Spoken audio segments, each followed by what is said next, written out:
I'm going to tell you about the afternoon I sat down for a simple cup of coffee and walked away with my heart rearranged. A neighbor I barely knew chose a table beside mine and said a sentence so plain and honest that it moved through me like warm light through cold glass. You think you know your day, your routine, your place in the world, until someone notices you so carefully that your old map no longer fits. That's what happened to me at the cafe. And yes, you won't believe how something so ordinary turned into the most unexpected, deeply felt moment I've had in years. Before I begin, tell me where you're watching from. I love picturing you as I speak. What city are you in? What corner cafe or kitchen table are you sitting at right now? Type your city in the comments so I can imagine the skyline, the street names, the weather rolling past your window while we share this story. It was a Tuesday shaped like every other Tuesday. I'd chosen the corner table under the old tin ceiling, where the afternoon light leaks in across the bricks and the chalkboard menu, and that little bowl of sugar packets nobody ever refills quite enough. The cafe smelled like cinnamon and orange peels, with the darker thread of espresso pulling through and the soft hiss of milk steaming. I've made a ritual of it. This hour after the lunch crowd, before the laptop chorus arrives. My name is Emily, 48, and routines are the railings I hold onto when the stairs feel too steep. Mark came in with the draft the door always drags, bringing a scatter of jasmine from the flower shop 2 doors down. I'd known him as the guy from 3 houses over, the one who rolls his garbage bin out the night before collection and waves without making a show of it. We traded a weather sentence or two by the mailboxes. He has that quiet steadiness you notice in good porch railings and well-kept tools, a careful man, a respectful one. Today he wore a soft blue work shirt, and the sleeves were pushed up, forearms marked with what looked like paint or sawdust. He spotted me, not in the way of a man hunting for a seat, but as someone who had come in for something else, and just found it. "Is this taken?" he asked, standing at the edge of my sunlight. I shook my head and moved my notebook, suddenly aware of my own small handwriting, my habit of underlining the same word twice when it matters. He set his coffee down, and the table wobbled like always, so he slid a napkin under the leg without comment. That small piece of noticing, of solving something quiet, eased me. "I'm Mark," he said, as if we hadn't spent 3 years doing the nod of polite strangers. "Emily," I said, because saying it felt like opening a door and checking the weather again. The barista Jay called someone's name like an echo, and the hiss of the machine filled our pause. I might have drifted back to my notebook, to the little grocery list I always pretend is a poem in progress. But he looked at me with a steadiness that wasn't heavy, only careful, and it kept me in my chair differently than before. "There's something I've been meaning to tell you," he said. His voice had that Sunday radio warmth, a bit of gravel at the edges. "It's small, but it's not nothing." A sentence like that can make your heart do a little check of its locks. Are we safe? Are we ready? I set my pen down and folded my hands, imagining I looked composed. Inside, I was as alert as a bird. "Last winter," he began, "I saw you in the building lobby with Mrs. Diaz. She lives around the corner from both of us. It was that week when the ice stuck and every curve was a decision. You weren't doing anything grand. You were just taking the bags from her and walking so slowly next to her, matching her pace like it was music only you could hear. I remembered that day. The cold that finds your ribcage, the pearly skim of ice that made every step a prayer. The way Mrs. Diaz's coat was too thin, how her hands shook. I remember I talked about the tomatoes like they were jewels to distract her from the curb. I didn't think anyone saw." Mark took a breath that seemed to square off a worry in him. "My daughter and I. We weren't speaking then," he said. "Pride is a foolish fuel. That day I was carrying a box to my truck.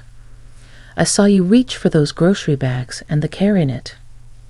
It knocked something loose in me. I don't know why. I put my box down, called my girl, and said what I should have said 2 months sooner. The café shrank, not smaller, but more exact. The pipes above us ticked as if they were letting go of heat. Outside, a bus exhaled. When life swivels like that, the world plays along with the smallest sounds, as if it wants to witness. I didn't know, I said, because what else do you say when someone lays a bridge between your simple errand and their family's mending? You wouldn't. Why would you? But I've meant to tell you. He shifted, then met my eyes again. Your small kindness. It changed the map for me. I thought of every morning I'd spent trying to be a person who moves towards small kindnesses when the big ones feel out of reach. I thought of the days a routine protects you and the days it cages you. My cheeks warmed the way they do when the teacher calls your name and you didn't think she'd noticed your hand was up.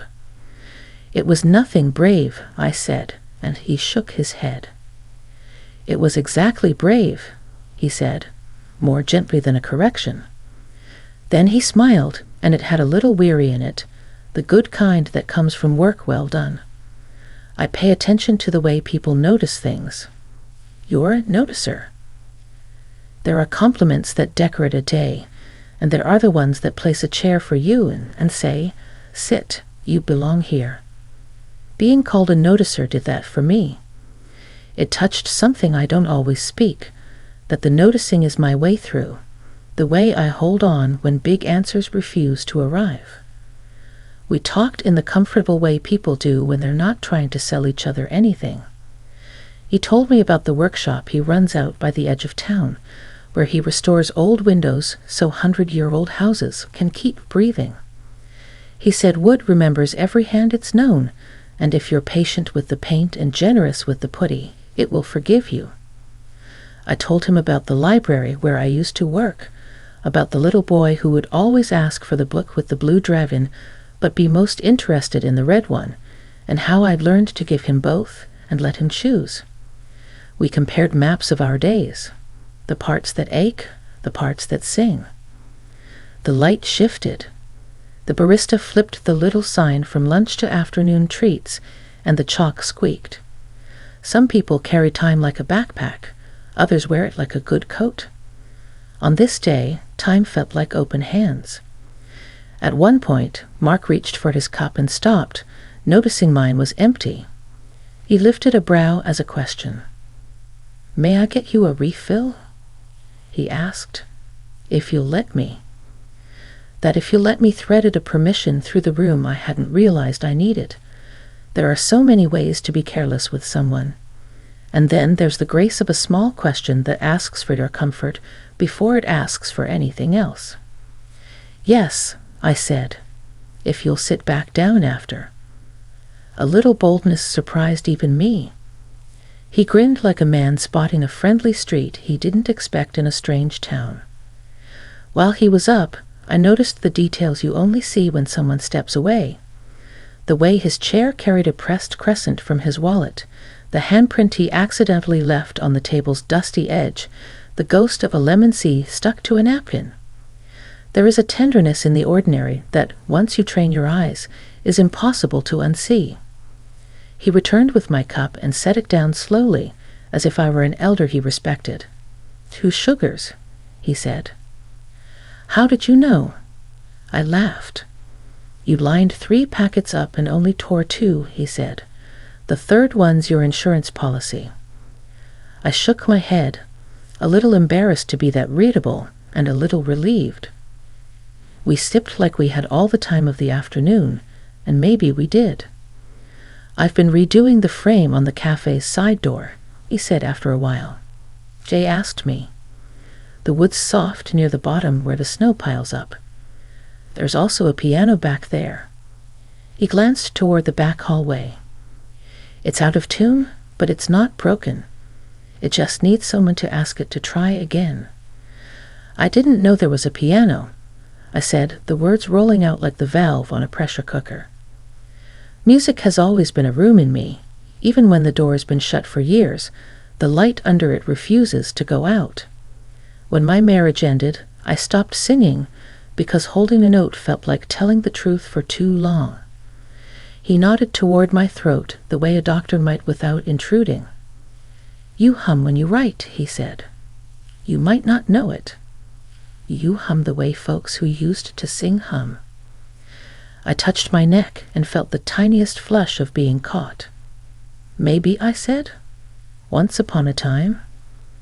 "Maybe again," he said, like a man leaving a tool where I could reach it if I wanted. There are conversations that change your posture. I sat up, not to impress him, but to meet the level place he offered. He didn't push. He didn't angle his chair closer than it should be. He didn't pretend I was someone other than a neighbor whose story he was curious about. In a world that loves a shortcut, he was building a path. "Emily," he said, and my name in his voice sounded like a familiar street on a GPS finally matching the real road. "I've been learning, awkwardly, stubbornly, that not everything needs fixing. Some things need witnessing. You strike me as someone who has witnessed a lot. I wanted to say thank you for the way you move through the world. And if you ever wanted to try that piano after closing, I could make sure the back door opens right, and nobody bothers you." He let the offer float between us, not a hook, not a test. The cafe murmured around us. A spoon in a cup, a chair leg dragging, a laugh that wasn't ours. I imagined the back room, the dust sifting in light, a piano waiting with patient strings, my own voice reluctant and hopeful as a stray dog. I felt that scared soft place I keep behind my ribs stir. "I don't know if I remember how," I said. The honesty tasted good, like rain after a dry spell.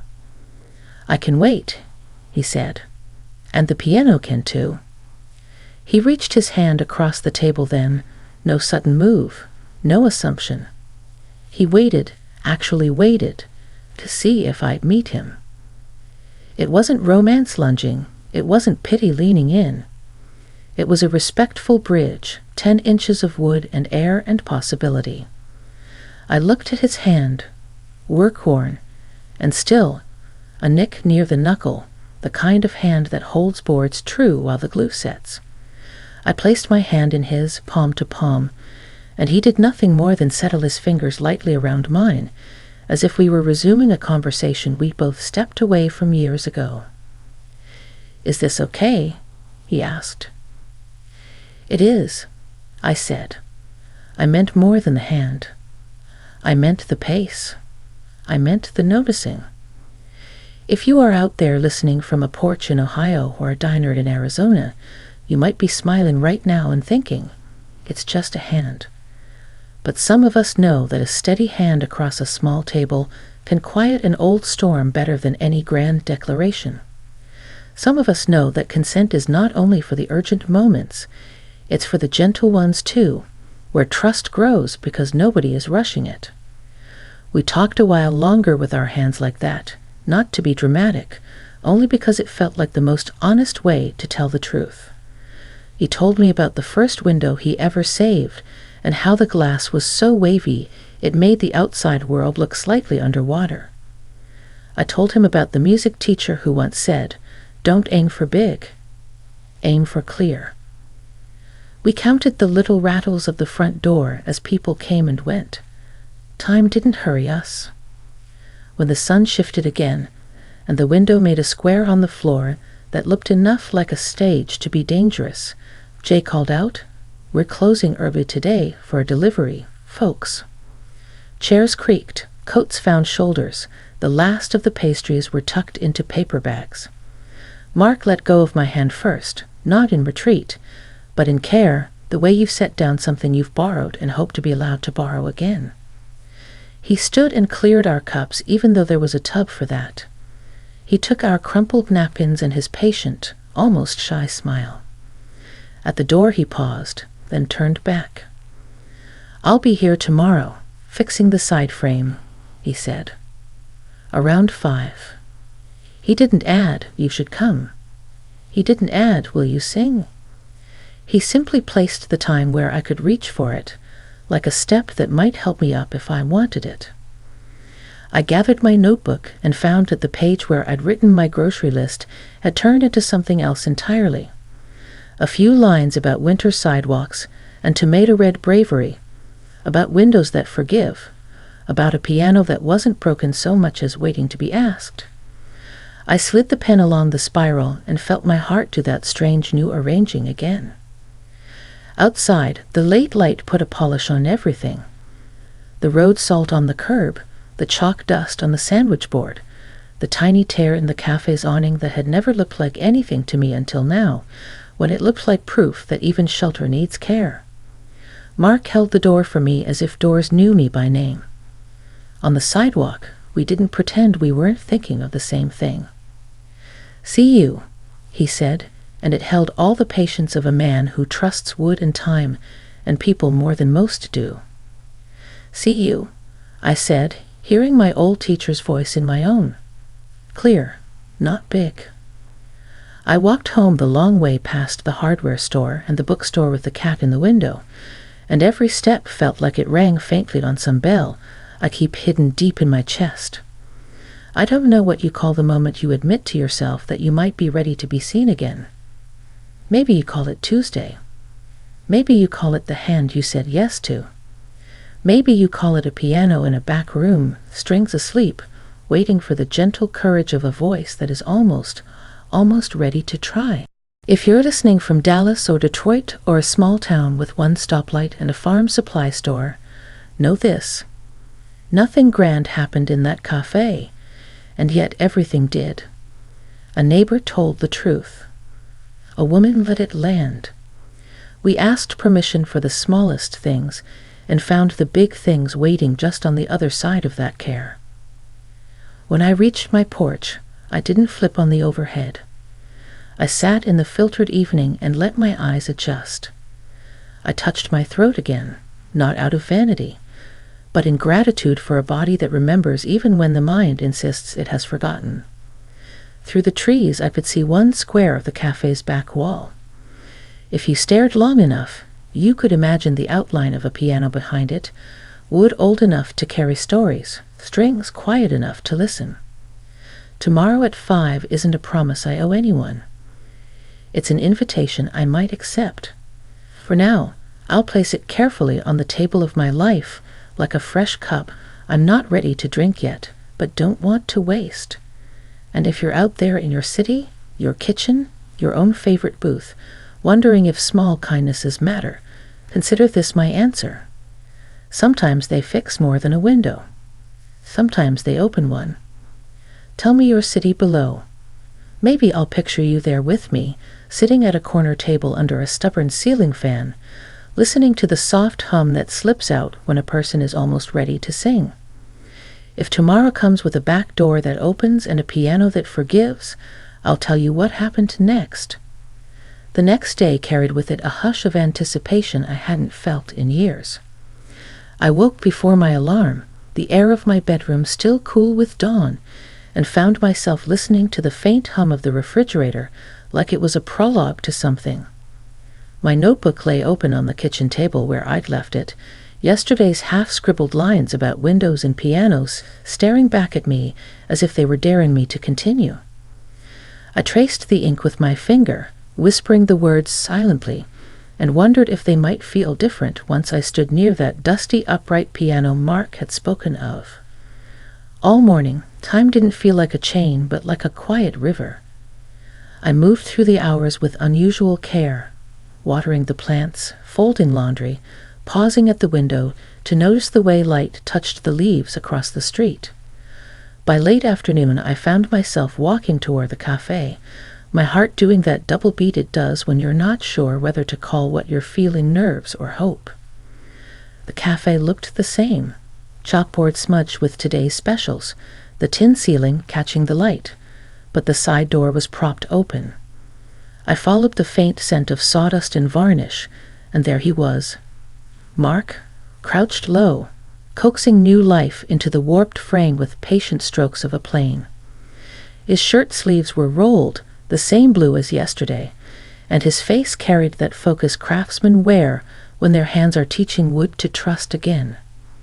He looked up, wiping a streak of dust across his cheek, and smiled without surprise. "You came." "I did," I said, feeling the words settle in me like stones into a reverb. I wasn't sure if I would until I was already on the sidewalk. "That's the best way," he replied, standing, brushing his palms together. "If you think too long, sometimes the door closes itself." He guided me inside where the back room held that forgotten piano. It leaned in the corner under a stray shaft of golden light, its wood nicked, keys yellowed but proud, like an elder waiting for someone to sit close again.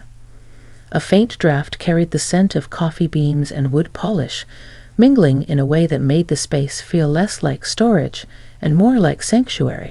Mark didn't crowd me. He stayed by the door, arms loose, giving me the wide berth of someone who understood that returning to an old love can be as fragile as stepping onto thin ice. I sat, my hands trembling a little as I pressed the first key. The note wavered, cracked, but it sang. Another followed, then another, until I found myself weaving a melody half remembered, half new. My voice surprised me. It rose quietly at first, like an apology, then steadied as the piano caught it. Mark leaned against the frame, eyes closed, listening with the kind of attention that feels like reverence. No clapping, no commentary, only listening. I had forgotten what it felt like to be heard without interruption, to let sound stretch into the room without fear. When the last note dissolved into the rafters, silence stayed with us. A soft, grateful silence. I turned, embarrassed by the tears I hadn't noticed slipping down. "You didn't forget," he said softly. "You only paused." His words touched deeper than I could explain. For so long I had measured myself by what I had abandoned, songs, dreams, small braveries. Yet here was a man who saw the pause not as a failure, but as proof I still had a choice. I laughed through the catch in my throat. It wasn't perfect. "Neither are windows when I first find them," he said, smiling gently. "But they're still worth restoring." We sat together on the worn bench in front of that piano, not holding hands this time, not needing to. The connection was already humming in the air between us, steady, mutual, patient. I realized then that what mattered wasn't the perfection of the song, but the courage to let it out in the presence of someone who honored it. As the evening deepened, Mark locked up the café, and we stepped outside into a twilight that smelled of rain and fresh earth. The street lamps glowed, the town slowed, and my chest carried a looseness I hadn't known in years. "Emily," he said as we walked, "thank you for trusting